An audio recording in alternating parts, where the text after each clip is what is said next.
ऊस उत्पादक शेतकरी संघर्ष समितीच्या वतीने सबंध अहमदनगर जिल्ह्यातील सगळ्या कारखान्यांना निवेदन देऊन पहिली उचल ऊसाला किमान 3300 रुपये द्यावी ही या मागणीसाठी आंदोलन सुरू करण्याचा निर्णय घेण्यात आलेला आहे। मराठवाड्यामध्ये 8 दिवस कारखाने बंद ठेवून त्या ठिकाणी संघर्ष समिती आणि किसान सभेच्या वतीने जोरदार संघर्ष झाला।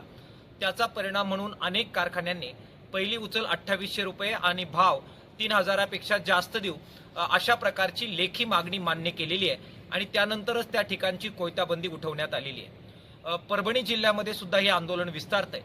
आता अहमदनगर जिल्ह्यात सुद्धा अशाच प्रकारचे निवेदन देऊन या ठिकाणी सुद्धा 3300 रुपयापेक्षा जास्त पहिली उचल ही शेतकऱ्यांना मिळाली पाहिजे यासाठी आम्ही आग्रही आहोत। आज अगस्ती सहकारी साखर कारखान्यापासून निवेदन देण्याची सुरुवात आम्ही करतोय। या कारखान्याचे चेअरमन सीताराम पाटील गायकर आणि सहकाऱ्यांना आम्ही हे निवेदन दिलेलं आहे।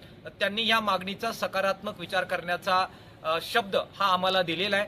येत्या 7-8 दिवसामध्ये तातडीनं नियोजन करून पहिले उचलीबद्दलची कारवाई ते पूर्ण करतील आणि अधिक भाव हा आमच्या मागणीनुसार देण्याचा प्रयत्न करू अशा प्रकारचा शब्द त्यांनी दिलेला आहे। शेजारचा संगमनेर तालुका आहे, थोरातांचं नेतृत्व आहे, त्याच्यानंतर विखे साहेबांचं नेतृत्व आहे, काळे साहेब आहेत, कोल्हे साहेब आहेत, तनपुरे जी आहेत, वेगवेगळे साखर सम्राट आणि साखर कारखानदार या अहमदनगर जिल्ह्यामध्ये आहेत। सर्वांना आम्ही अपील करतोय की तातडीनं त्यांनी पहिली उचल ही 3300 पेक्षा जास्त देऊ या आमच्या मागणीचा सकारात्मक विचार करावा।